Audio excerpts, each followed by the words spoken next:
From the great halls of their house, there assembled three who hope to one day be the world's greatest driving heroes. Created from the cosmic legends of the universe comes our team captain, the Vision, Bill Fisher. Their soon-to-be Wonder Woman, Vicki Fisher. And our B-Man, the master of tools, gadgets, and all things mechanical, our mild-mannered soon-to-be billionaire, Alan Danvers. Their mission? To fight injustice, share what is right and wrong, to get you out of your house and come out racing with them and serve all mankind.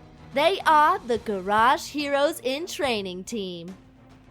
Welcome to the Garage Heroes in Training podcast. I'm going to be your host for this episode, and my name is Bill. Who else is hosting? I'm Vicki. And I'm Jen. He is, and she is. So we're continuing with our Racing 101. So you want to be a race car? So you want a race car. Oh, so wow. you want a race car. All right. It's all those commas, whatever. Yeah. Anyway, Commas matter, Bill. Commas do matter. Yes. They absolutely do. They do. Yes. So we're going to use our comma chameleon and nothing. Nothing. Crickets. Nope. I mean, Okay. that's it. Yeah. Just move on. Moving on. So as part of your So You Want to Be a Race Car series. No. What? Stop. What is it? So you want a race car. Oh, okay. Racing 101. Racing 101. So you want to be a race car. One of the keys for going to the track, if you want to be a race car, is making sure that you have everything you need, both for you and for the car. So the paddock is where the car is not. The paddock is where the people are, and the pit area is where the car is. And you basically need very similar things. You need a lug wrench for your dumb driver, just like you need a lug wrench for your lug nuts. Perhaps Vicki should lead this episode with Miss Jen, and I will sit back and say, yeah, feed me. That's really a good idea. Okay, so Racing 101, so you want to be a race car, go for it. All right. So paddock is pretty important. It's going to be your area where you're going to refresh yourself, where you're going to rest, where you're going to eat. And there are some basic, for people that are starting out, there are basic things you need to kind of have.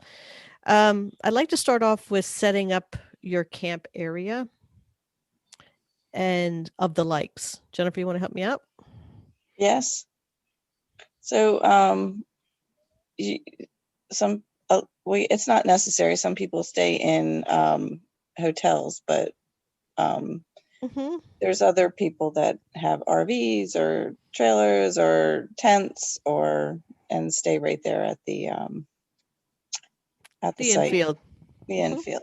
Yeah. But there are people that rent hotels in nearby area and do stay in other places. But yeah, to set up like a camp area is a good idea. Even if you're staying in a hotel, to get maybe just a tent or like a canopy or something is helpful. Yeah.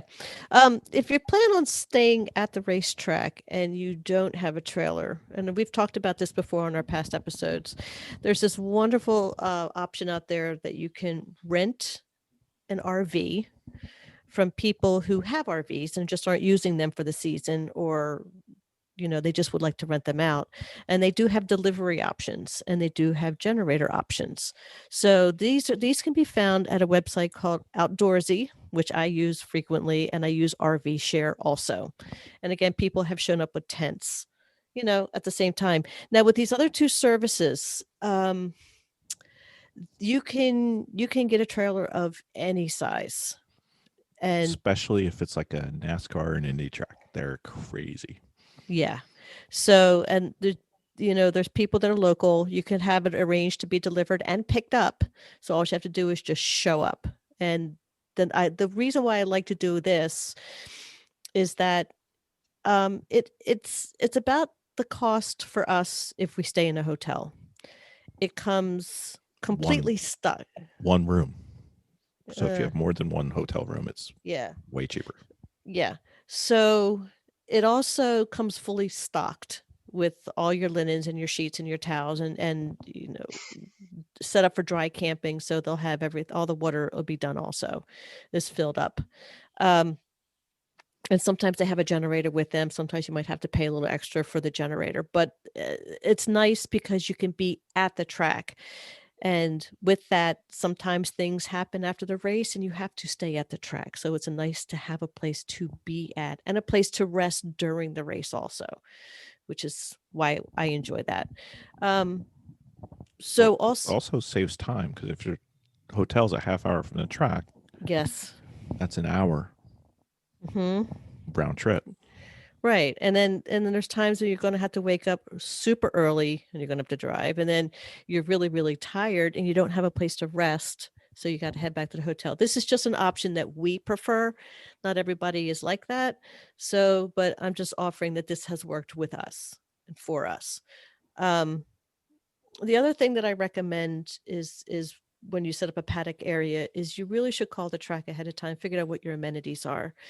Do they have on-site showers, which some racetracks do, and water setup and electric setup? Of course, it's not going to be camping, so it's going to be a dry setup. But it's nice to know, especially if you have electric on the infield, because that's where you're going to be plugging your stuff in. And if not, you're going to have to get a generator for your camp, which you're going to have to run your dry camping, your electric off of, your power in general for lighting is really important. Um, so electric, you're going to have electric at some point. There's also an option Unless you to use the RV America, and you rent a shed like we did. yeah, well that's an option. The thing is about RV America, it didn't necessarily work out with us. And the reason why it didn't work out with us is because you have to buy all your extra amenities and you had to bring all your extra amenities. And it ended up being more expensive. Um, and then, in order to save money, you might want to bring those things with you just to be more comfortable. But that's more stuff you have to bring, and you're already bringing a lot of stuff. And they So didn't deliver it either, did they? You had No, to. they did not. They did not deliver. We had to go pick up. So that option did not work out for us because it was all just generic stuff that kind of went in there, and it was almost like a la carte to fill your trailer with everything. So for us, it didn't really work out. I preferred going the other way. How about for you guys? I prefer when Jennifer brings hers. Jennifer says, "Psh, I got my own stuff." That's right. That did work out quite well. It did. So another thing is to when you're, preparing for a paddock area and a garage area, is that you can call ahead to see if there's any garages available. This is tricky because garages go very, very fast and usually in the very beginning of the season. But if you know that you're planning on going to a particular race early in the year, as soon as that opens up, make the call and see if you can get a garage, if that's how you would like to have your car area. Mhm. Like it's February time of recording. I've already called 3 of the tracks. Yes. And they'll let you know of a date when the garages could open also. For sure. Mm-hmm. Keeps you out of the rain, keeps you out of the weather. Mm-hmm. Yeah.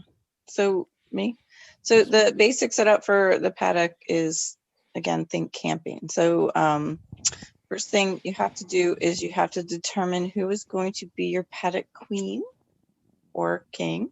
Or king. Mhm. I can be the King. king when we do the Should be a shifting. paddock king. When we do the Yeah. the lady car Mm-hmm. that we're talking Yeah. about. Yeah, the paddock king and the paddock queen, however you want to put it, is just we're going to get into a little bit more later on, but jobs are going to be designated throughout your camp in general, especially in the very beginning, to figure out um, to make the workflow easier and to have somebody just in charge of the paddock. It's not that they have to do all the work, is that they are managing the work and they're directing the work. So if people have extra time, how can I help? Well, I need this, and this. So having one person in charge of that really, really helps out. And planning ahead of time. Absolutely. Like who's in charge of what, when, and what you're bringing before you even get there. Mhm. And It it will may just make the change. weekend go a lot easier. It may change through the weekend Yeah. because it's tough to be in charge of the paddock and drive. Yeah. Yeah. So But- you may have a second, for Right. and you rotate. But it does Yeah. help. And we And do that- that for meals. Yeah, and that's usually the person that's in charge of the paddock is like, listen, these are the times I need these things out. I need to drive this, and this. I need you to be responsible for that. But just to have that one person that's in the know. Now, again, there's organization, which we're going to get into later, about who's in charge of the garage, the mechanic job, the runner job. We're going to get into all that, but this is just the area for the paddock queen. It's pretty important. It keeps everybody sustained, rested, healthy, hydrated, and comfortable for the rest. And again, her job is she'll be doling work out, Or he will be doling work out. Okay, so Remember, Napoleon said, I think it was Napoleon, that an army runs on its stomach. And at the track, you're Mhm. essentially an army. Mhm. And trust me, you need your stomach full. You do. You do. So canopies are great. 2 minimum I would recommend. One for your food area, and then one for your garage area. So minimum 2. Usually 10 by 10s are great. They provide you might end up working on your car at night. So you can hang lights in them to roll the car up under if you need to. If you don't have a garage, shade to get out of the sun, to protect the food. There could be rain. Rain happens. There's always dew, though. There's always dew. Always do. Sometimes they lower the 10 by 10 over the car to keep the dew off of the car, because then the car gets damp on the inside. So there's tricky ways of doing that. And one trick that we found is that with the 10 by 10s is that if the wind comes by, they will set sail. So they will take off. So we've seen people tie them to tires and stuff like that. But a little trick that we had found is, and doesn't take up a lot of space, is 5-gallon buckets, especially if you're near a place that has hoses, which most tracks do have hoses, is to fill these buckets up with water and then tie them to that, because you could just dump the water. They're collapsible. You can put all the buckets back in the trailer. You could fill the buckets up. They don't take up a lot of space. So they're stackable. Exactly. So that is a nice way of holding your tents in place if you want to do that. And if not, don't buy anything special. Sometimes they slide them in the tires and tie them to the tires, or anything heavy that you have. So, and then you want to have some folding tables. We have 3 for our team, but we use tables to put our helmets on. We use tables to put food on. So tables are used for many different reasons. So There's the one for the masseuse too. Yeah, let's stop. No, we have one in the garage that holds all the tools, or set up in the garage. We have one in the food area to hold the stuff that we need there, and then we have one for a drink table that's usually often separate. And on top of that particular one, we bring a 5-gallon water cooler, and empty water bottles. Everybody has their water bottles, the nice ones that kind of keep it cool. You don't have anything floating around in your car. So, but bring in the water bottles. Number one, they're easy to identify.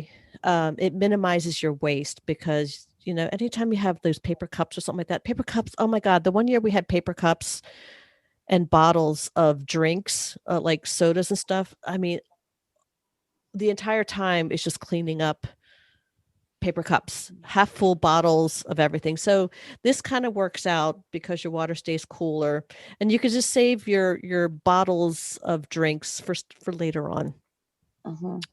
But you're going to want to drink water or Gatorade. You don't want to load up on really anything else that's going to Heavy. drain you. Right, exactly.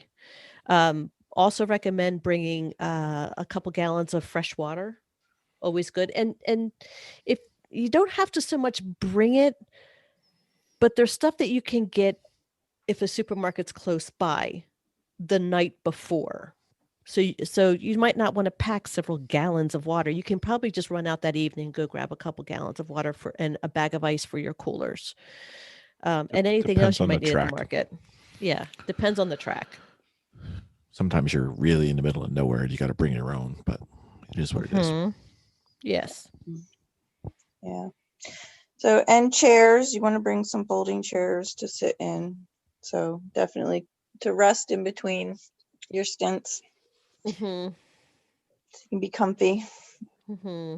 Even if And it's just a also- one day, you want to Yeah. have a chair because it's surprising how tired you'll get. Yeah. Absolutely. Bring your spray cleaners. You may not have access to water right away. So, bring cleaning products. Wipes are great. Lots of paper towels, your hand sanitizers. Here's the thing, bring extra TP because you don't know what's going to happen in the bathrooms. They're going to run out. It's always nice to have something to fall back on. You want to bring stuff like lighting and extension cords are important. And chargers, lots and lots Yes. of chargers. You want Yeah. chargers for your phone, charger for your radios, chargers. You need chargers. Absolutely. And then, of course, bring stuff that you would normally bring at a camp, like your sunscreen, mosquito repellent. So the other stuff, we have a list, I believe, that we have available, correct, Bill? It's on the website. Yeah, on the website that you can determine. I mean, some of it is like for hardcore camping, like if you're in a tent, and then some of it is more like trailer camping. So you can kind of pick and choose, but some of the stuff that we're bringing is just kind of basic. So, but You that, go off the same list each time. So I mean, yeah, sometimes the things will change depending on where you're going or what the weather is or whatever. But definitely Mhm. there's those few that items on there that will go every single time. So it's nice to have a checklist. right. And the checklist we have has not only the camping stuff, but it's also got the tools, parts, Right. things like that. So it's Right. way more than you need. And we also have it prioritized. Like category A is you got to have this, and category B is think about it, and category C is nice to have kind of thing. So Oh, that's good. you can take a look at it. Yeah. It's amazing what we do. Don't forget the So- Slurpee machine. Oh, so why don't we move on to the food prep? Okay. Shave And- ice machine. and- Don't we have a Shave shave ice- ice machine now? We do have a shave ice machine. Oh, that reminds me. If you have access to a freezer, one of the best things that we found to bring are icy pops on a really hot race day. If your trailer has, Get you out freezer of in Black it. Flags. I'm just saying. Oh my gosh! I mean, You bring How a couple enjoyable. over. Bring a couple over to the pit area where you got your Black Mhm. Flag, and sometimes you get out on the track a little faster. yeah, Bribery is a wonderful thing. it is. So, how about food prep and cooking, Jen? Yes, this is where I think most of our planning happens before we go, and it changes depending on the meals because we certainly don't want to bring the same thing every time. But yeah, our racing schedule revolves around our meal prep plan revolves around the racing schedule. So again, like we mentioned before, if you're in charge of, breakfast, then obviously you're not going to be the first out to drive in the morning. So we kind of coordinate all of that on who is planning what meal before we even go. So right. And meal plans in general start about a week to 2 weeks before. And then depending on how many people are on your race team. Now you're not just doing the 4. You got backup crew, you got families that are showing up, and so you got to get your count going. When you We've start done over planning. 30, right? Yeah, we've actually camp shared, which is another thing. As you start getting more into racing and you start making friends, you can offer up the idea of camp sharing, which means that yes, the quantity of food will increase, the amount of food will increase. The number of meals will stay the same. You're just cooking more of one thing. But So ultimately, it really is easier to do. It really is, because you have more people that are helping out in the camp. Essentially, you'll have 2 or maybe 3 paddock queens, or kings, which are all kind of divvying things out. Now, before we start everything, we like to organize this stuff in thin, stackable, sterilite containers, because you can see through them. They're light. They're designated into thing, and usually we only have like 3. Well, if you don't have a trailer, everything could be loaded into those 3, and you could just flip those up and down and figure out exactly what you need, and you can slide those right up underneath your table. So, and the one meal that's the hard one. Breakfast is easy. You just wake up early, and dinner's easy. You just do it whenever because you're done. Lunch is the tricky one because you've got other stuff going on. The track's usually live. It's tricky. So right. So the crock pot is your friend. Absolutely. Lunch is a good one to use the crock pot. You can put it in the morning and kind of just have it done by noon. Yeah. We actually have friends of ours that do a breakfast in the crock pot that does it the night before, which is handy. Or you can, again, get your dry products like bagels, or if somebody happens to get up early and there's somebody out, donuts or whatever, they could bring it. But, breakfasts are kind of easy for that. You have a morning person on the team. Yeah, if you have a morning person, it's just fine. But if you want to crock pot it, you can crock pot it. There's our morning crock pot meals. The secret to doing the meals is to cook everything early and throw it in the freezer, because you want your crock pot to just be a reheat. The last thing you want to be doing is slaving over cooking. You just, in the morning, throw it in there. Veggies. Nope. No, you don't want to be grilling in the middle of the day. You literally do not have time for that. And then with that and the cleanup, it just makes it a mess. So we like to do, whether it be pasta and meatballs, whether it be pulled pork, which is another one. We've done chicken fajitas. Everything has already been pre-cooked, pre-chopped, pre-planned. So the only thing you want to do is set it up, unzip it from the bags, put it out, go back about doing your business. Yeah. And we did do an episode on food, right? I think it was 68, I think. Yeah. Good meals that, we've taken in the past, suggestions. We also have recipes on our website. Oh, do we? Woohoo. We do. The other thing too is that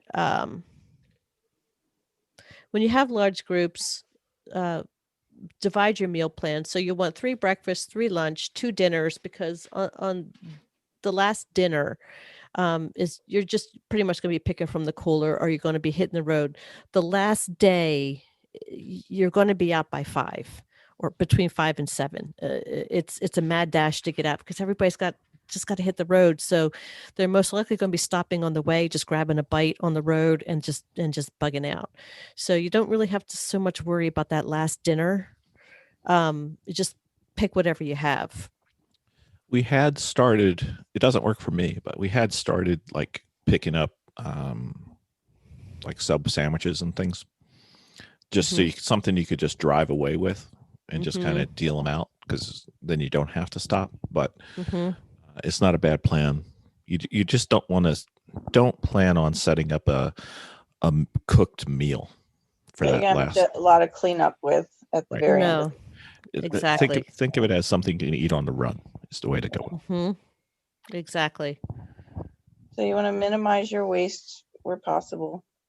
And that's just you don't want, like I said earlier, you don't want paper cups or Plastic bottles, cans, if you can help it. Some tracks you got to carry your own trash out. Yep. Yeah, and I think that was a Thompson. I know you have to carry your own trash out. It makes things. I don't think that was Thompson. I don't think it was Thompson. Yeah. No. I remember one of them was you had to take your trash out with you. Yeah. But I mean, regardless, if you have a lot of cups and half used cans, half used bottles, all you're gonna be doing is just cleaning up after that stuff. Just give them the water bottle. Also, for your paper products, your paper plates, make sure, just like camping. It's just like camping. One thing you always got to remember is to bring your serving dishes and servingware, stuff you need to cook with, because that stuff isn't so much. You have a tendency to forget, and because you really don't have access to water, it's good to have the spray bottles of like an ammonia or Soapy water in a spray bottle with wiping. Always works well too. And with the crock pot, one of the, and this is probably underneath our cleanup, it's the crock pot liners. You don't have to really worry about cleanup if you have a crock pot liner. What's Just a crock pot liner? A crock pot liner is just that little plastic bag that they sell for the crock pots. It fits right in there. And you don't have to worry about cleanup. You just cook everything right there. You just have to do your utensils and whatever your mixing bowls are. So, yeah. Don't forget trash bags. Extra ones, yeah, for sure. And trash bags, yeah. And then in between your meals are the grab and go snacks. We always have a big fruit bowl, so you can just have it: apples, bananas, nuts, pretzels, stuff that can hold them over. Calbee. Calbee. No. Okay. No. All right, fine. Yep. But So- go ahead. Yeah. Go ahead. Oh no, I was just going to move on. But if you Go had ahead. something to add to that, No, I'm good. so cleanup. You want to have some extra water for cleanup. Obviously, if you have a camper or trailer or something, it should come with water. But just know that sometimes there's no water hookup. So what you have in there is what you have for the weekend. So if you're taking showers and using it for cleanup, just keep that in mind. It's always we have a RV that we take with us, and we always take several gallons of extra water, just for for cleanup or coffee or whatever. So we're trying to reserve what we have in the trailer. Oh yeah, the ever important coffee pot. You got to bring the coffee pot. I bring coffee. Got to bring a coffee pot. You'll be everybody's hero if you have a coffee pot. Yeah. So, and then wipes, and again the crock pot liners. Okay, so that takes care of our food. What about our cars? What do we do for our cars, people? Ooh. Ask Vicki. Ask Vicki. Okay. Yeah. Okay, Jennifer is usually the Paddock queen. It just Jennifer and Kate. Yeah. Mostly. The way I think, yeah. So when you're organizing your jobs in the garage area, you have start off with a whiteboard. Okay, start off with a whiteboard, and basically, sometimes two is actually better. this is one thing that we had learned like into our second year, and it made all the difference in the world. You're going to list your responsibilities, and as the responsibilities kind of pan out, it's going to be Paddock, which is how Jennifer has fallen into Paddock, and I help her with Paddock. There's garage, parts runner, and lead mechanic. It's usually how those, and there's other little jobs that kind of go off of those, but those are the big four. Yes. And the one thing that we want to make sure, the person whose responsibility is keeping the pit area flowing doesn't have to be a mechanic. No, it's not. Their job is really to make sure stuff gets put away, we have what we need, something happens. But they typically, you don't want your lead mechanic, the lead, like we try and do it so that there's a lead mechanic for each car that we bring. That person should not be in charge of keeping the paddock organized and running. That should be somebody else. Hopefully they have nothing to do, but when they have something to do, they need to do that with help. And somebody else should be sweeping up, making sure things get put away, things like right. that. So those are the big four area responsibilities that you start with. And those are the people that are in charge of those areas. And then they can designate, outside of that with other groups. If they see anybody free time, if one of the garage persons look at the mechanic and the mechanic's, not really doing anything, like, hey, well, can you help me out do this? Well, yeah, sure. But so no one person is solely in charge of a designated area. But, in our garage, how it kind of panned out was Jennifer ends up being paddock queen. It's just something she's really comfortable with, and I help her. I end up falling into the garage because I work in the garage all the time as it is. And Bill ends up being the parts runner. Now, on the team, it's always good to have one leader who is really organized. If you have one highly organized person that just steps up into that role, bonus, because they can see all things happening at one time. And that happens to be Bill, who was also our parts runner. And of course, we have Alan, lead mechanic. And we'll get into the discussion of what all these jobs are next.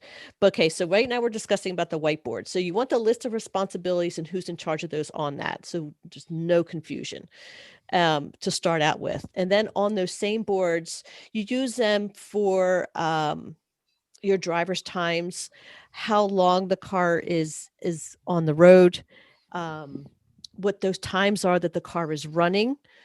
So you put that on the board too. Well, there's the plan, right, which goes out the window as soon as the green flag goes. Yeah. Well, yeah. And then you've got what we're actually doing. So it's you have the plan on one side, and then you have what you're actually doing, which will be constantly updated throughout the race. Right. So you have your best laid plan, and then you could only get plan for like 75%, because the other 25% is totally unpredictable. And it's just the way it is. Just roll with it. Like when we were in New Hampshire, and Vicki went driving so fast that she was throwing the gas out of the truck, and it only got 19 laps. Yeah. That plan did not last very long. No. So the other thing is you want to put on your whiteboards is your rotations in the hot pit. And you want to, again, who is going to be in the car at what time? So who's going to do the gas, and who's going to do the fire extinguisher? Who's going to do the whatever? Yeah. So you lay that out, and again, that's fluid. It's a very fluid thing. Nothing can be solely locked in, but it's good to know when a driver is expected somewhere in case he has to go make a run for something, or is not in the garage. He happens to be in the paddock area. So it's nice to know his rough estimate. The other thing you put on your boards is the parts that you need, that you're finding that are small right now. So the runner will eventually know what he has to go for. You put those up. And then, of course, your pro move on the board would be monitoring parts and the wear of those parts, how long they've been in. But that's like a 2.0 much later on. You also do that before and after the race. You don't do that during the race. Yep. The big thing that we find that helps communication is we try at all times to have a radio on every person on the team. Right. But I said try.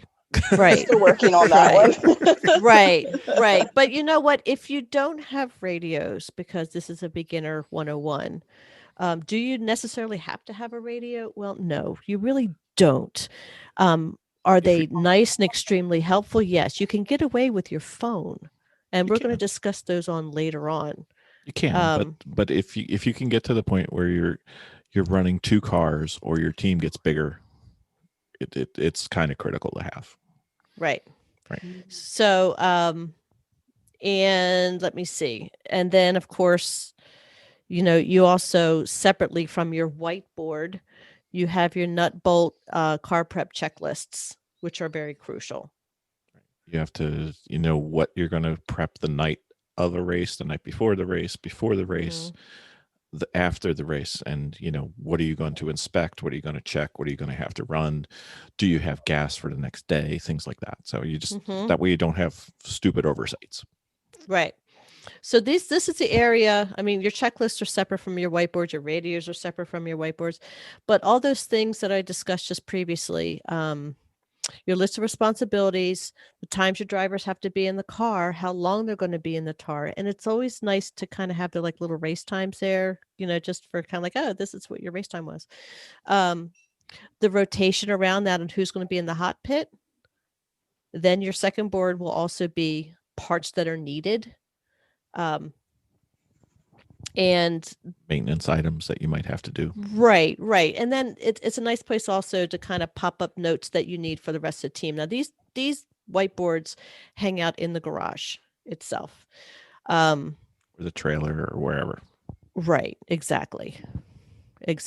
Well, they don't really hang out the trailer. They're usually, yeah. Oh, the car trailer. Yeah. Not the RV. Not the RV. Yep. What about the garage? In the garage itself, the pit area garage. What do we do in there? So, when you're working in the like we discussed, everybody has their specialties, working on the team. The Paddock Queen and the Kings, we've already discussed what they are. The garage organizer. I'm sorry. When you start your team, start up a text thread, because those of you that don't have a radio on you can keep track of what everybody's doing. You can get information of what's happening back and forth, and are up to date. Everybody knows where they're at. You can just jet things out. Really, really helpful. We discussed Paddock Queens and all their responsibilities. On that same whiteboard, you can kind of put in your rough estimate about when your meals are going to be and how they're going to fit into the schedule. And the Paddock Queen will keep the paddock organized. The person in charge of the garage, their job is basically like a mechanic sous chef. You're going to want to, first of all, you're going to want to set up for efficiency, and you want to keep your garage organized. And what is the best flow that you're going to have in your garage? The Put thing your that tools you back all day, every day. Every- That's the job. That's the job. You want to keep track of it all. Because you can't imagine how much time you can waste looking for something. Mm-hmm. You don't have time. So I personally like being the sous chef because I'm not the most mechanical person. Mm-hmm. But if you got somebody who's working on it, or if you got a team of people working on something and they need a tool, or they need a part, or they need a nut, or they need a bolt, or they need a piece of tape, instead of crawling out from underneath the car, getting it and going, I just go get it for them. Mm-hmm. And then in my downtime, I'll do the part put away thing, which I like to do. Mm-hmm. Yep. Keep a track. The other job of the garage organizer is to keep track of the broken parts on the parts list for the runner, because sometimes the runner's already out, and so there's going to be lots of text, a lot of whiteboard work. And the other thing is keeping track of the team schedule of the team race schedule and the hot pit schedule. Right. Because Mm-hmm. you've got a driver sequence, Mm-hmm. and then you've also got the pit. Because you're going to have in what we do, you're going to have somebody who puts the gas in and somebody who takes care of the fire extinguisher. Mm-hmm. If the person who's putting the gas in is out getting parts, Mm-hmm. their arms are usually not long enough to be out at the parts store and putting gas in the car. So you're going to have to make changes as the day goes by. Mm-hmm. Yeah. And it's because that the person who's the garage organizer is in the garage. They are focused on the garage. So they have those whiteboards in front of them. So they might as well be in charge of those whiteboards and understanding where those schedules are. Now again, other team members are in there, they can make adjustments to it. But if that's in everybody's face, then everybody knows what to expect, which is so important. And this is mostly until you get into a groove um, of again, like racing, it becomes muscle memory. But the most cranky a garage can be is usually from disorganization. Or people not knowing that they were supposed to do something. Right, exactly. That's where the chaos starts to happen. So And these then are you one of the things that we've found out that works. and then you bicker Mm-hmm. or worse. Exactly. Now, when you start organizing your garage, Bill can help me out with this because we do this together. You want to organize all your supply before you go. So don't just throw them into footlockers or Totes. exactly. So we use a lot of labels, a lot of labels. Label makers, Detailed. yes, and you can literally look at the side of the tote or the side of a footlocker and know what's in it, and you're good to go. It should be no problem being able to find things, and you try to organize things in such a way that they're somewhat logical. Now, the problem is Bill logic is not the same as Vicki logic. Yes. So that's where our problem is. Right. So we default to the proper logic, which is mine. And we try and I make hear it. the tub running. I'm the one. Yep. Hopefully it's not a shower night. Anyway, you need to have things organized. We tend to organize through multiple levels. So we tend to organize with the labels, but we also tend to organize with colors. So each color will mean a certain thing. It could mean a car, or it could mean an area of the car. If you only have one car, I would recommend that your engine parts could be in something that is black colored. And if you're talking about other things, you can use different colors to signify things. So you can kind of localize everything. Keep your electrical stuff, like have an electrical surgery kit. Make things into kits. Keep everything organized so that if I need to go do an electrical problem, everything's in one spot. It's not the tapes over in the tape drawer. It's not that the crimper's over with the wrenches because they squeeze. It's not because the wiring's over with the parts because it's made of metal. It's keep things by function and keep things by as much as you can by project. Right. So the way that I like to organize, we have purchased these footlockers, larger totes. The footlockers are nice because they have wheels on them. You can just drag them and they just slide. They hold quite a bit. Pretty cheap too. They're like Yeah. $17 from Walmart. Yeah, That's the exactly. ones we use. So the way I like to do it is like I'll have one container of just electronics, anything that has to do with electrical, and that includes extension cords, electrical wands that for lighting, any kind of Otherwise known as flashlights. flashlights. Well, the wands are different.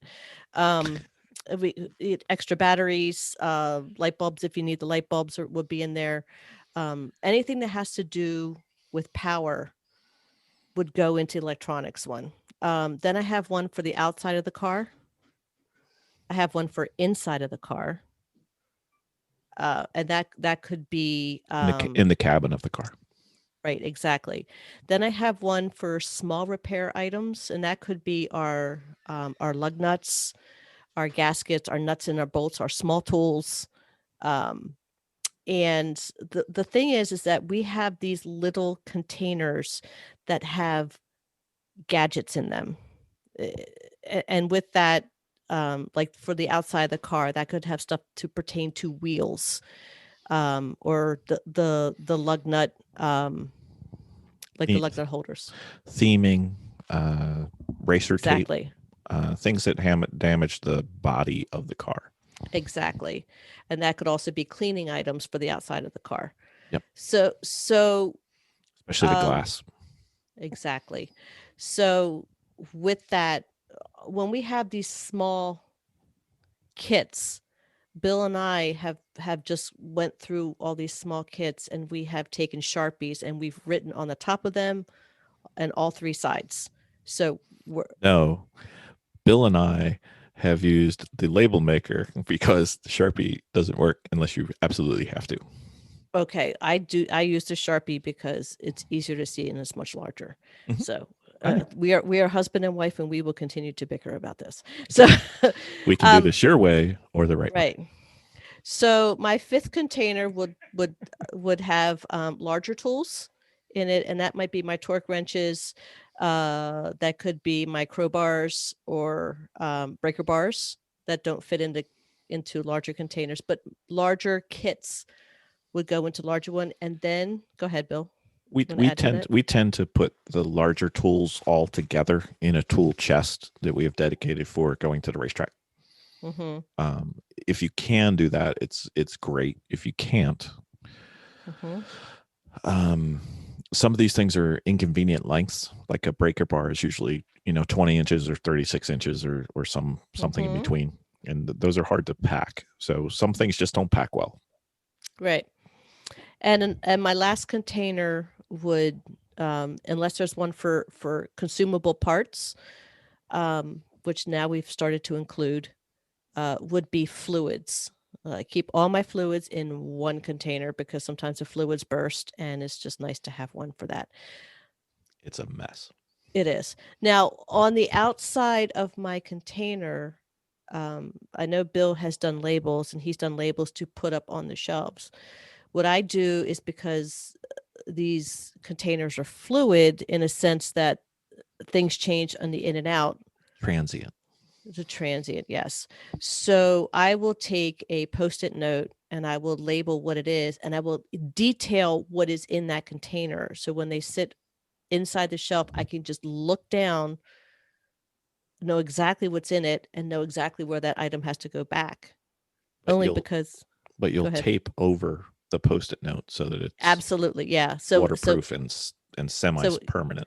So it's like a label, because it makes it easier to find things in the garage, because you are carrying a lot of stuff. And last thing you want to try to figure out is where the gaskets are in between 6 containers, because that's time you're wasting.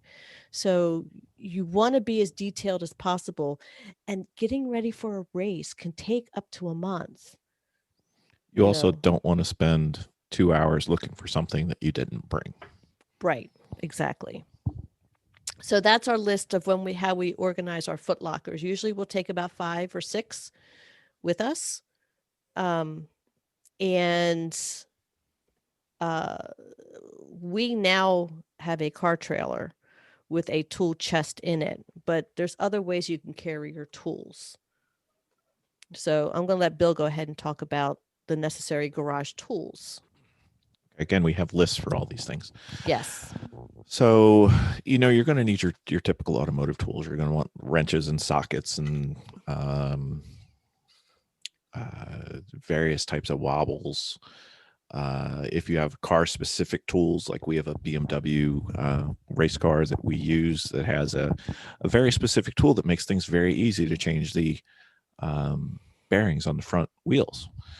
If you have the tool, it's a 2-minute job. If you don't have the tool, it's an all-day job. So we bring those.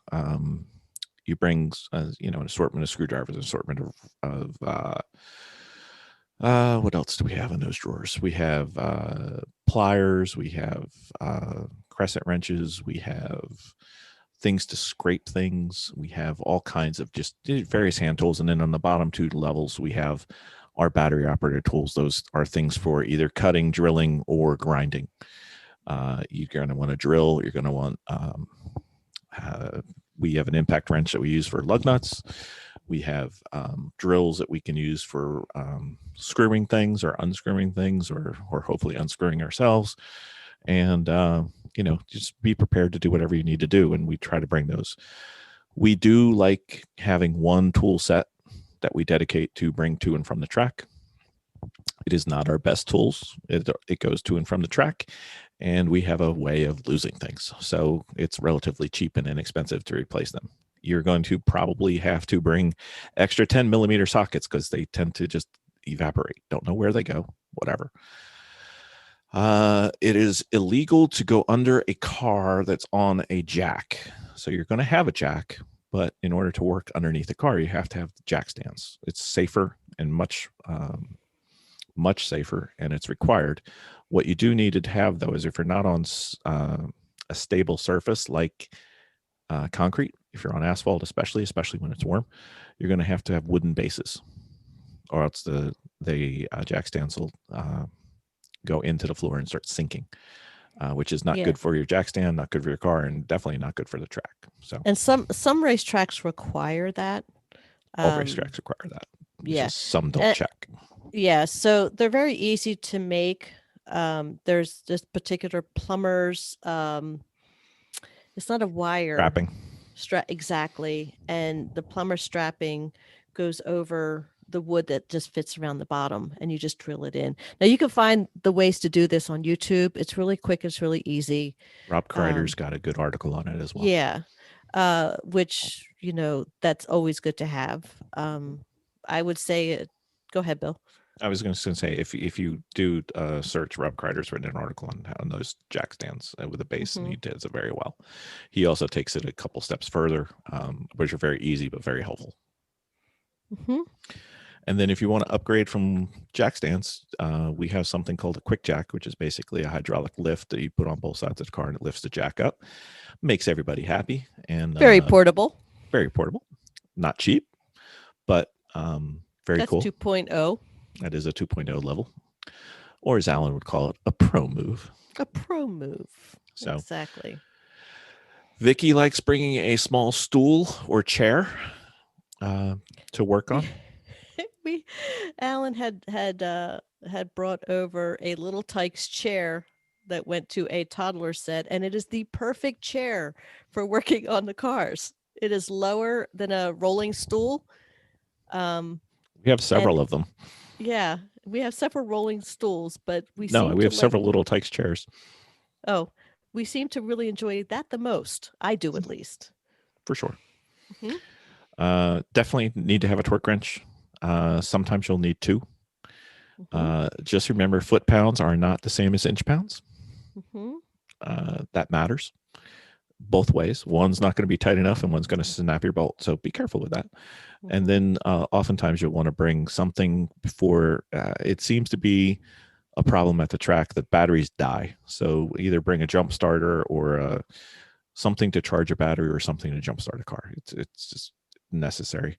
Again, we have lists, and you can get, I think literally it's 8 pages long, the number of tools we bring to one race. So go check the list on our website. It's easier. Yep. So necessary parts to bring are your consumables. Bill, you want to go over some of the consumables that you have purchased? It varies depending on your car. So always going to bring brake fluid, always going to bring oil, always going to bring, we're not allowed to use radiator fluid coolant. So we are only allowed to use water on a track. So that's fairly standard. So you don't need to bring that. But if you think you need it, bring it. at least a little bit. Now you're going to have stores usually nearby, but I like to use the store to refill or refresh my inventory, not to be the first time. So if I need to put oil in a truck or oil in a race car, I use the oil I have, and then on my next part run, I go out and get more. But I want to have it with us. Right. We always bring tires. I am Tire king. somewhat anal about my tires. Very much so.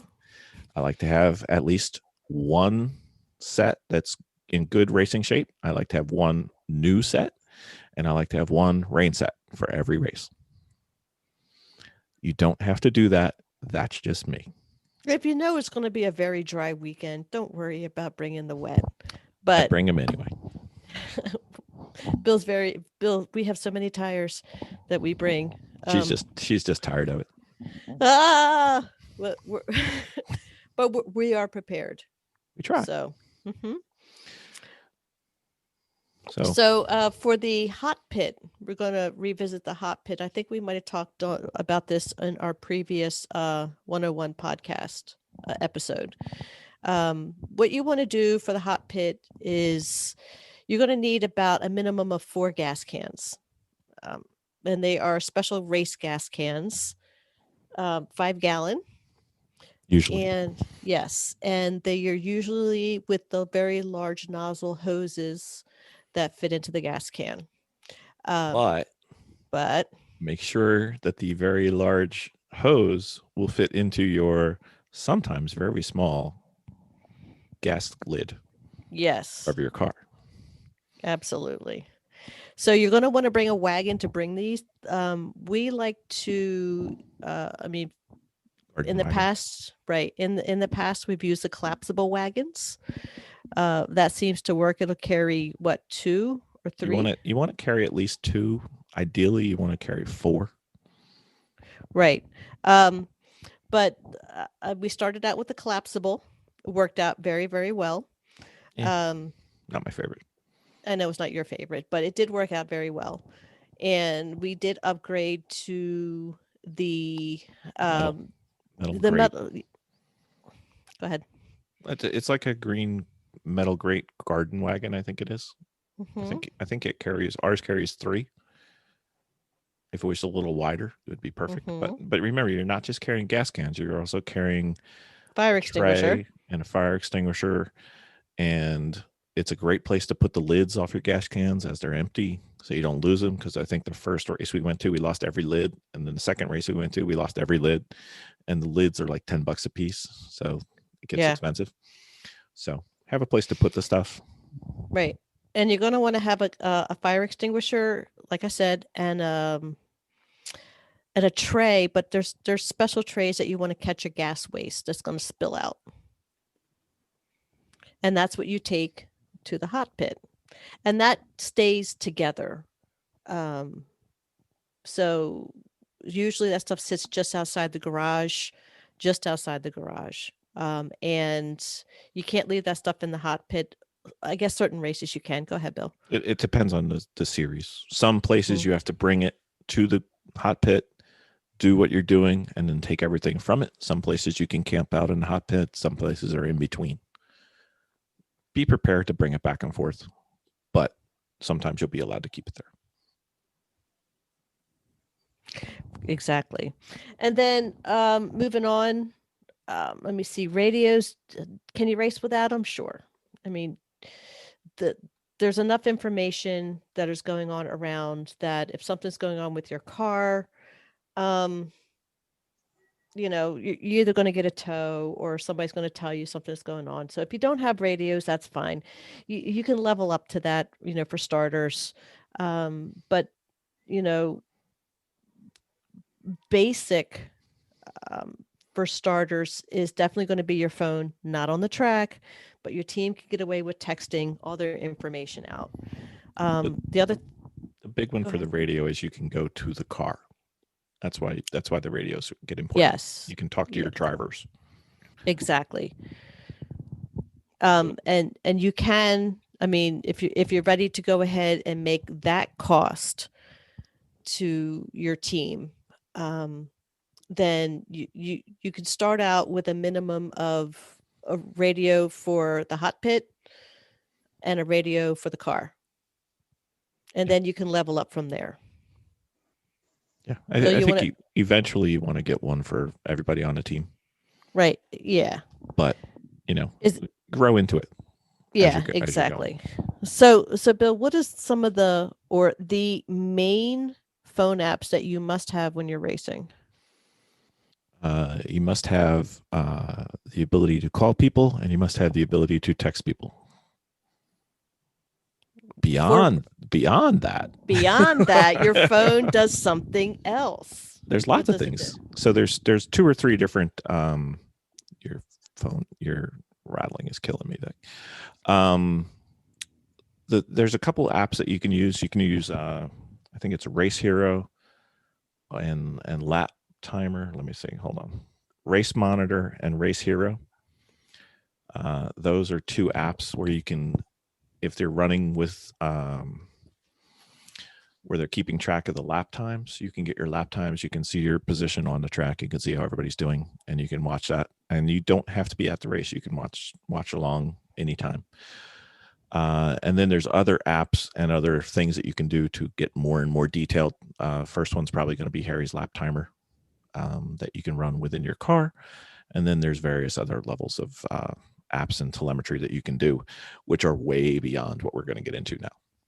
Mm-hmm. Exactly. So Miss Jen.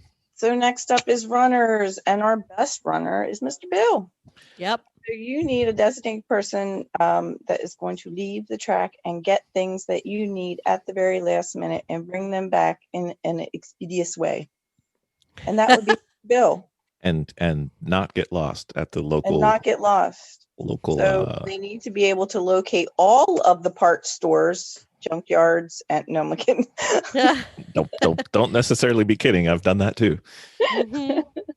Yep. In the nearby area, and to be able to call ahead for parts as you go, just to be able to locate stuff. You need to be able to have that person locate all the gas stations that are nearby. Now, most tracks will have the gas station there, obviously, but it is a bit more pricey. So, yeah. It can be crazy pricey sometimes. Right. So know where your gas stations are. And let's see what else. So my husband, okay, we're reading off a document, and I'm chuckling here because my husband put not a yard sale person, which that actually happened. We sent my son and his girlfriend out to go get gas, and they were gone for so long, and apparently they went yard sailing, and they ended up coming back with a junky little what ATV. was it? A little ATV that didn't work, but they came back with a broken janky wheel on it. But it's like, okay, so you don't want to send your yard sale person out to go get gas or be a runner. Fewer distractions, the better. Exactly. Usually a go get what's needed and get back. Usually a non-teenager. Yeah. Just in case, herding cats. And exactly. Yeah. So the garage person will be doing a lot of texting from the mechanic to the runner, while mechanic's said head is in the car saying, "Oh my gosh, we need this. Let Bill know. Bill's already out." He's like, "I'm already out. What do you need?" So this is where your text chain is going to be happening. And the runner has to understand that the list that they leave with is not necessarily the list that they will end up getting, because it will change as you drive away. I've left several times. I have left the car and the track and started going to the parts store, not knowing that I needed anything. But just looking at where we were, we're going to need something. And I know where the parts stores are. So I'll be standing there and say, give me one of those, as opposed to driving to it and wasting time. Yeah. Now, when the driver's times are set, usually you start out with like 40 minutes, but it can go upwards of like comfortably about an hour and a half, a person in a car, to 2 hours. which is a good time for a team of 4. So that 2 hours gives that runner plenty of time to go out and do things in his day before his time to be in the stint. And sometimes the runner is not necessarily the hot pit person because he's out running. So we might as well do this too. When we went to our first race, we were doing driver changes after half an hour, and we did that there was 4 of us, so we did that for 2 stints each, and then we started to lengthen it as we got more comfortable. Your stint duration needs to be where you're comfortable, where you're still concentrating, where you're not tired, where you're not overly drained getting out. But longer is better because there's more to do. So typically, some race series you're limited to 2 hours. Some race series you're not. I think the longest that I've heard is like a 4.5 hour stint, which is painful.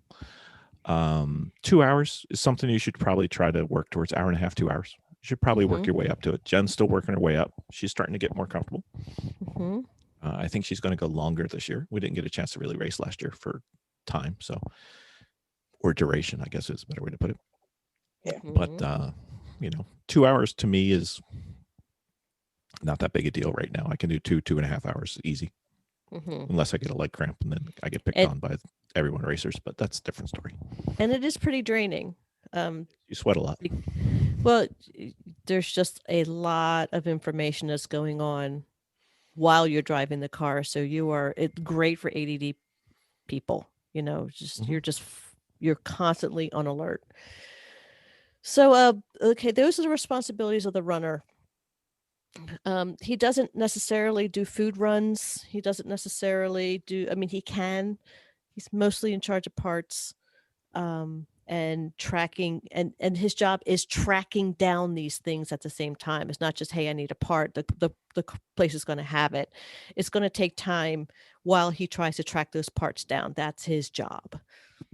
Sometimes you'll have to, speaking from the typical runner, sometimes I will have to get a part, come back to the track, give that part, leave and go get the other stuff, because the other stuff can wait, but that part's slowing us down. And if we get that part, we get back on track. So we get back on track and then I go out again. Right, exactly. Right. Literally, I have driven back into the track, thrown the part at the hangar where we were working, and turned the car around and went back out. Yeah. And you know what? It is what it is. So it's just, you take a deep breath and you go into it and you just fall into it. And, there's a lot of stress that can go along with racing. So it's just, the stress is from yourself, not from the race. And usually it's from disorganization, more so disorganization than anything else. Yeah. I mean, the organization gives you a chance at staying on top of things. But yeah, there's a lot that goes on, and there's a lot of personalities that go on at the same time.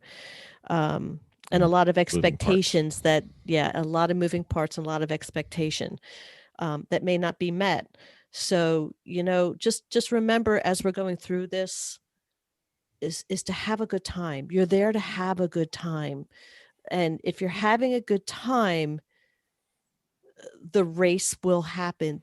Your progress in racing will happen. If you're angry, you're gonna drive like garbage. It's how it works. So try to keep an open mind. Try to keep a positive mind. Remember, this is early on in your racing. This is like racing 101. You're not going to win anyway. No. So okay. So go have fun. Exactly. Just have fun. Have fun and learn. Just learn. Try not to win. Just learn. So, and then Jennifer, you want to lead us off in mechanic? Okay. Jen wants to be our lead mechanic. She's in training though. I am, and that's been a struggle because I don't live near you, so it's been tough. But yes, you need a lead mechanic. Vicki is my hero. Needs to have somebody to keep the flow going on the car, track people. This person assigns the jobs on the car and I am not good about that. I am still learning. So she still needs to tell me exactly what I need to do. But again, some things are a little easier now, but others aren't. But I'm still learning. Getting there. Mhm. Needs to maintains what's happening with the car. And endurance racing goals is to keep the car running for the entire race, the whole race. That's the trick. So Doesn't the matter where you finish, you just got to finish. right. So Well, basically, you're gonna finish whether the car is Yeah. on the track or not. It's a different story. the mechanic's job is not solely to work on the car. There is a lot that goes on in the garage. You got when that car comes in, it's good to have your one person that knows cars there. And if you're kind of savvy about cars, but you don't know everything, there are people that are there that are true mechanics that are within that garage. And as soon as they see a hood open, you're going to have 3 or 4 guys over there go, "Oh, what's going on with your car?" So they're all going to have all these people sticking their head in your car. And they're usually very, very good about, helping you diagnose.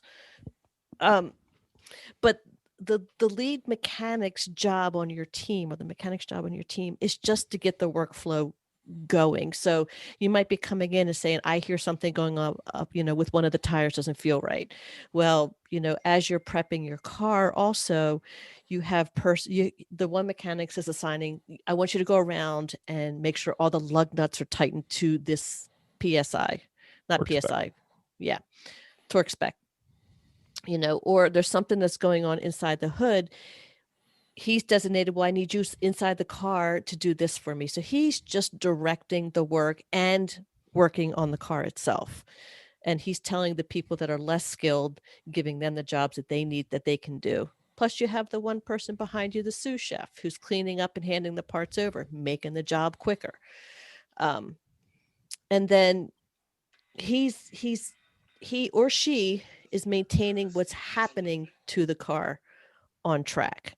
So he's like, "I know that one bearing might be going on that wheel, and we need to bring it in, but we have like 1 or 2 more laps that maybe we can just make it go just a little bit longer, and then we'll bring it in. Or I sense that this might be going, so Bill, can you go do this?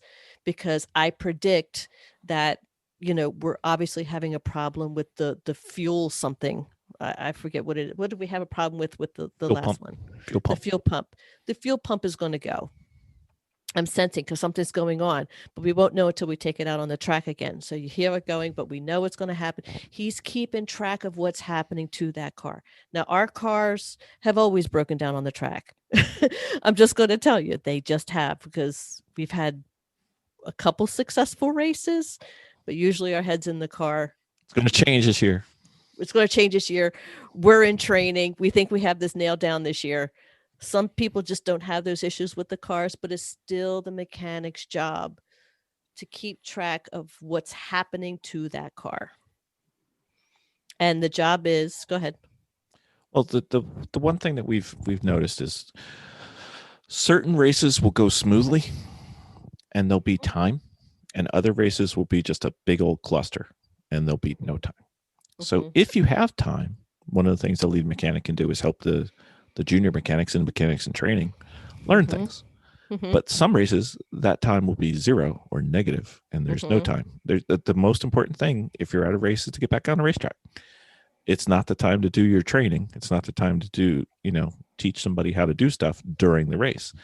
That night, the next morning, no problem. But during the race, get the car on the track safely.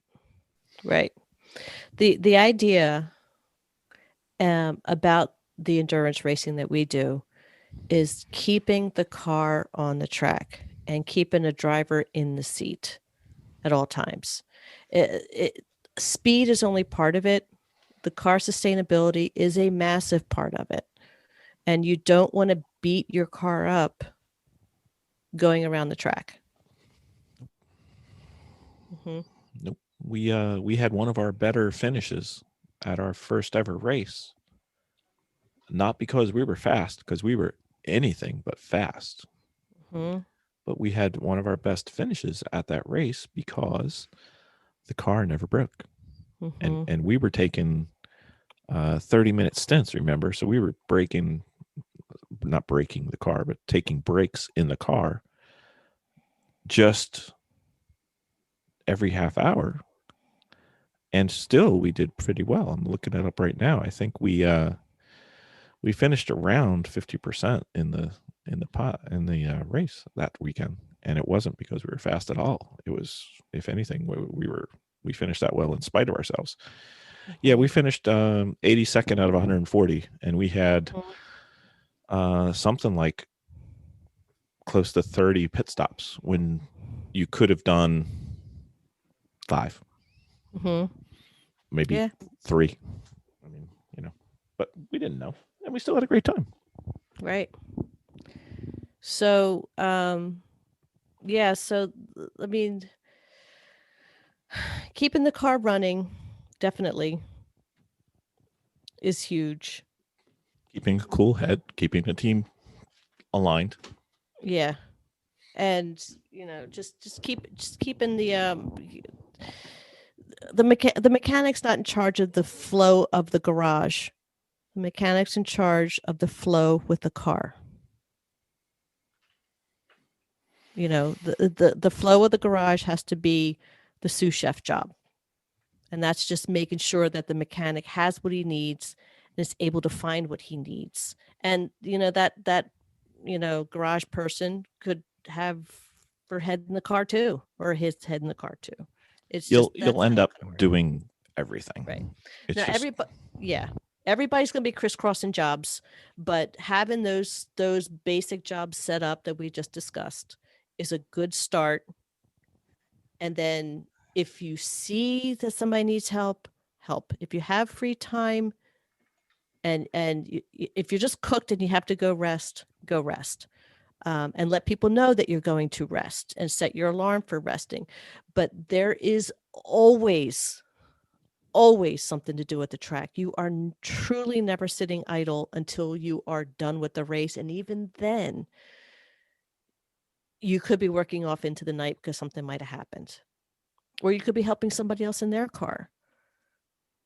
A friend or somebody that something's going on with theirs. Or something could be going on at night and it's it's time to relax and have a shindig. But there is... or it could be work until 6 a.m.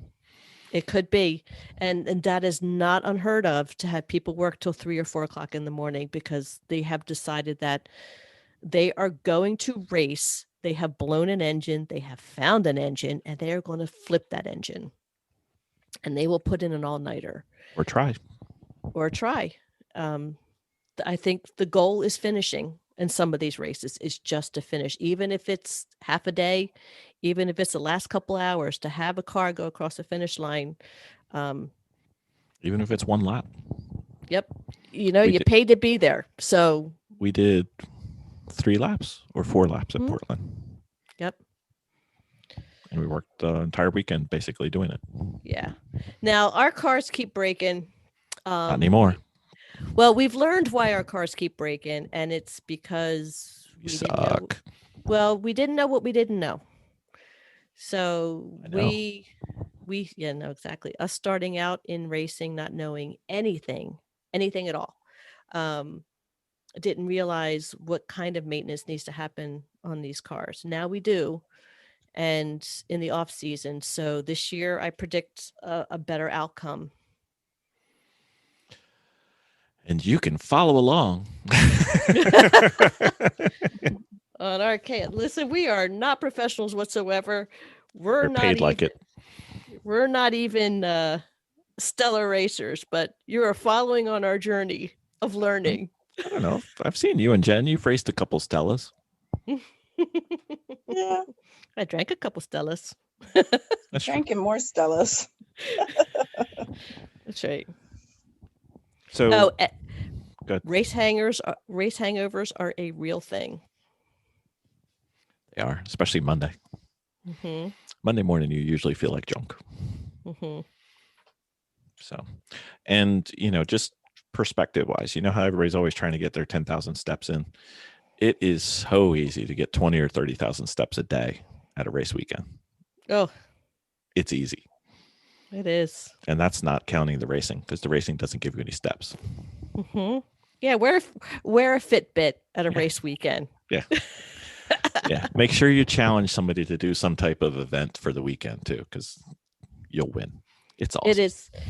Your weekend is race weekends are energized in a constant state of busy and adrenaline.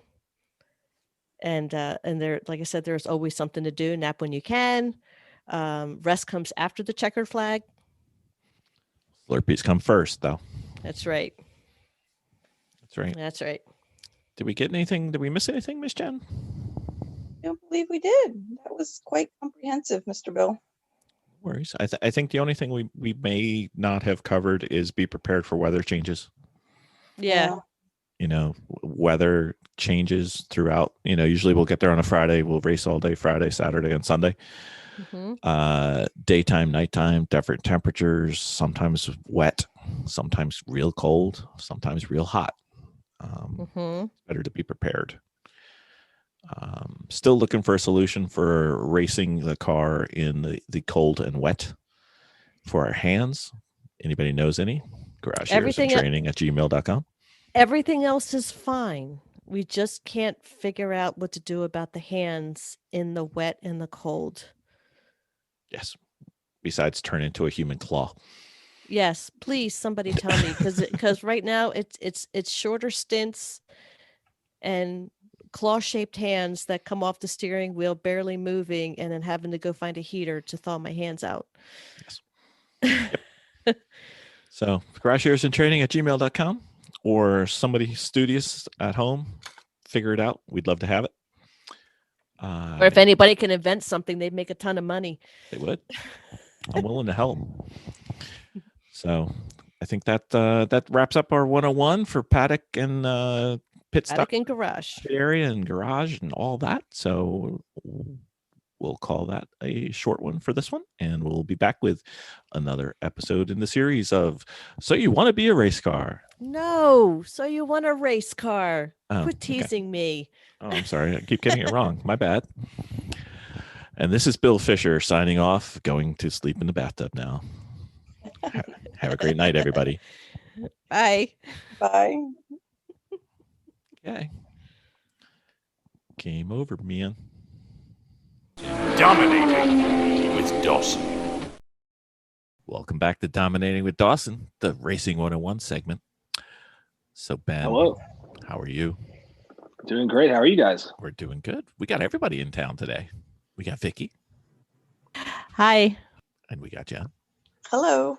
Hello. Hello. So, Ben, we're talking to people who are trying to get out there for the first time. Gotcha. What about the people who are looking at the weather and they're seeing chance of rain? And they're saying, I don't want to go to the track in the rain. What do you think? I don't know. I love driving in the rain on the road and on the track, so it's hard for me to relate to that. But it's when you're taking a look at a track event coming up, and you think, oh my gosh, it's going to be wet. It's your first one coming up. It can make you pretty apprehensive. You just have to take everything that your car can do in the dry, and just expect a little bit less of it. You're going to have a smaller percentage of available grip for braking and steering and throttle. So you have to just kind of dial everything back and expect to take a different approach, but it's not the end of the world. Lots of people drive in the rain every day and race in it all the time. So it's something you can safely do. It just takes a different approach, I think. I would even go further to say you can learn more driving in the rain than you can driving in the perfect condition, 80 degrees sunny. I mean, I love 80 degrees and sunny, but as far as driving. I agree. You learn a whole lot about how your car works in the rain. When you start slipping and sliding around, you learn what works to correct an upset condition. Because a lot of times in the rain, if you're trying to be fast, it's sort of an all the time upset condition. It is. What about you, Miss Jen? How's your first time on track was in the rain, shall we say? Yeah, I don't care to drive in the rain. No, not your favorite. No, not my favorite yet. Okay, that may change. All right. I know we just did a skid pad. So. That's right. Yeah, That was fun. this is true. You know, Yeah. Ross Bentley, to name drop the 2,000-pound name. His idea was to have every track have sprinklers all the way around, so that every day it was a rain day. He would. Yeah, that sounds good. That's right. What about you, Miss Vicki? Are you a rain child? I don't mind racing in the rain. What do you mean you don't mind it? Well, I learned what my dry line and my wet line was. So once I figured those out, and it became a lot easier. What gets me though is that mysterious little creek that goes across, especially near a turn. Say a stream, especially on one of the turns at Pitt. Has a stream. Or the S's at Road Atlanta. Yes. So you have to be a little careful of those, but usually on a straightaway, it's not a problem. But if it happens to be a creek on a turn, that's a little bit of a problem. Yeah. Count on anywhere is tough. Count on hydroplaning a little bit, especially if you've got less than optimal rain tires, especially slicks. Don't do slicks your first day, by the way, while we're here. That's true. Start out just like playing guitar. Start out playing acoustic. Start out driving on street tires, and then you can work your way up to the electric stuff. Nice slick gummy tires. Yeah, that's the way I think about it. I'm excited to go out and try this year after the skid pad. Oh yeah, we're setting up a second skid pad, by the way. Are we? We are. Ooh. I'm trying to get Jennifer to.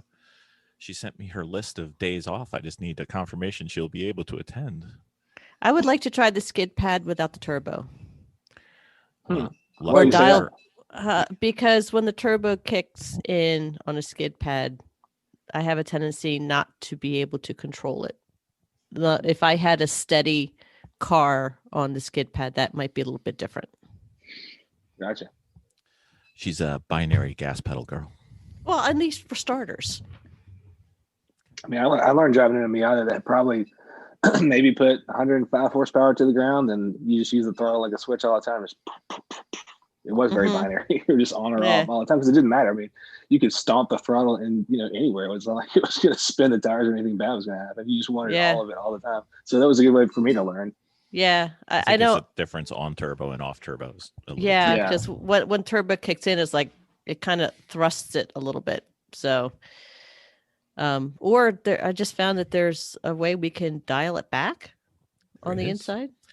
There is. So, I'm not going to show Liam, but yeah, there is. We'll figure something out. But never show a 20-year-old how to change the pressure on a turbo. Not a good thing. No. Oh gosh, is he a listener? No, God, no. Why would he listen to me on a podcast? He doesn't listen to us now. That's what I mean. I guess I meant that. I didn't mean that on two levels, but you did. That was great. Yeah, the last thing he's going to do is tune in to hear more stuff about me telling him what to do. Yeah, that ain't happening. I'm in the period of where, as a parent, I'm as dumb as I will ever be, and then like 5 years from now, I'll start getting my brains back. Whatever. Yeah. It's okay. It's fun. Mm-hmm. So, rain day, cancel your first day on track, or go on out? No, show up ready to learn. It's so much. I always love driving in the rain. That's just selfishly for us and our team. I always say this, but we want to race in the rain because we're never going to bring the most powerful car because we don't have a bunch of money to put into this. So when it rains, it kind of equalizes a lot of things. And if you're still willing to get after it behind the wheel, you can pass a lot of people that are kind of freaked out by the rain. So I like it just from the advantage that half the people around you don't like it. At least half the people around you are miserable driving in it. So you're going to go faster than the people who are just. So I don't know. I love it from a competitive standpoint, but I also love it just because it's a real challenge to try to get everything you can out of the car when it's wet. All right. So how do you drive in the rain? He drives well. What is your pro move for driving, or what is the standard for driving in the rain?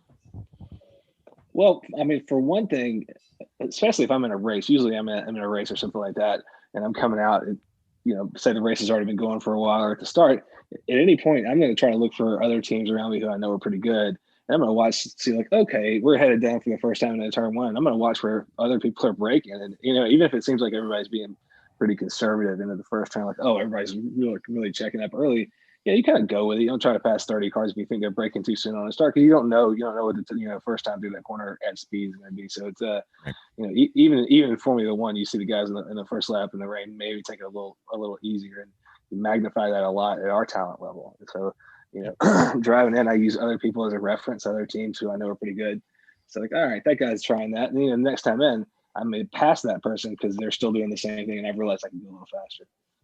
So yeah, I usually start out kind of gauging with traffic around me, and sometimes if you start out in a rain race, like I started out a race at CMP one time in the rain, and in the start I think I started last, and I think by the end of the straightaway, everybody else was just going so slow. I shot right up the middle because I knew I could get away with it. I think I passed like 10 cars on the start. So you kind of have to weigh your options, and if everybody's just going like bizarrely slow, that's a great time to capitalize if you can go a little bit faster. But in general, you're going to get, I had a NASA instructor say, I think he said you could get like 30% of the braking you normally would, and 70% of the steering. I have no idea how this guy knew what he was saying as far as the percentages, but you're going to have less available grip, so you're going to hit the brakes earlier.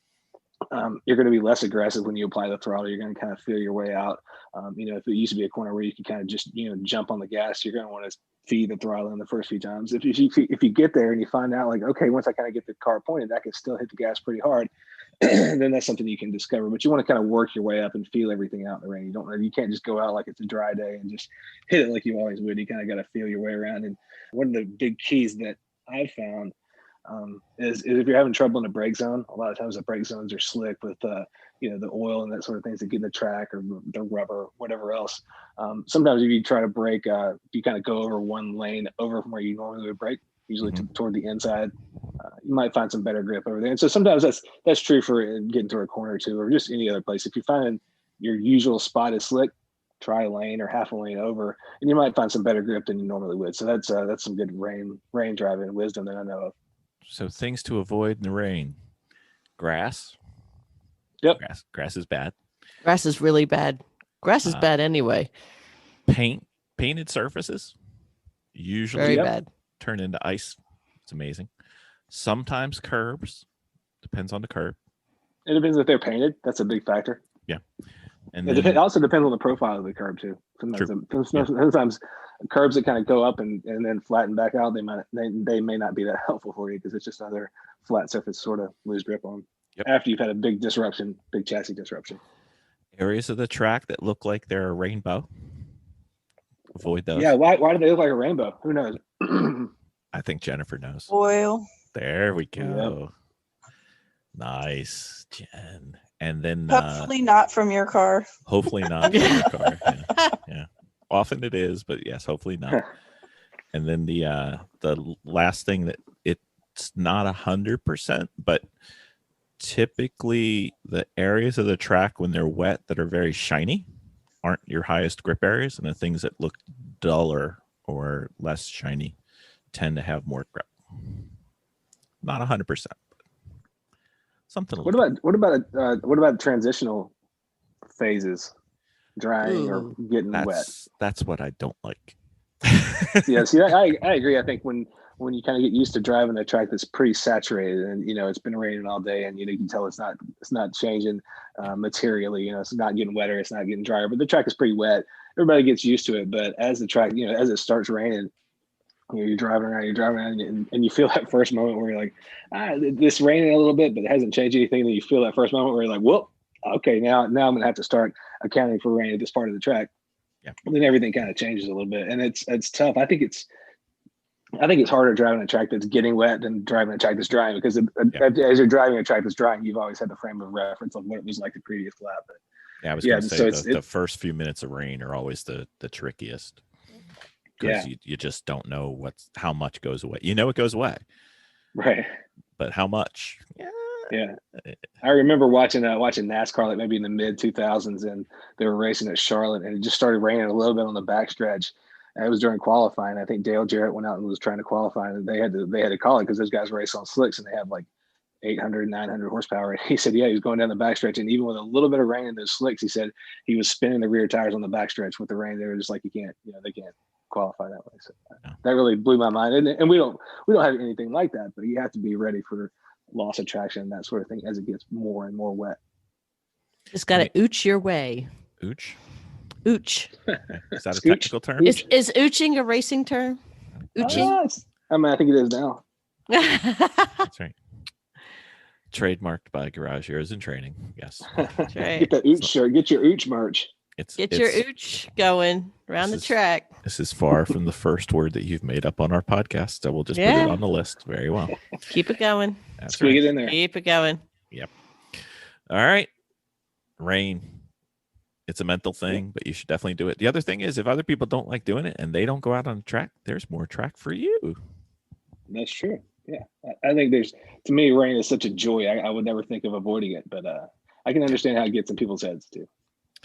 Don't let it. It's really fun. Yeah. It's so fun. It is. You've always got references to kind of check around you.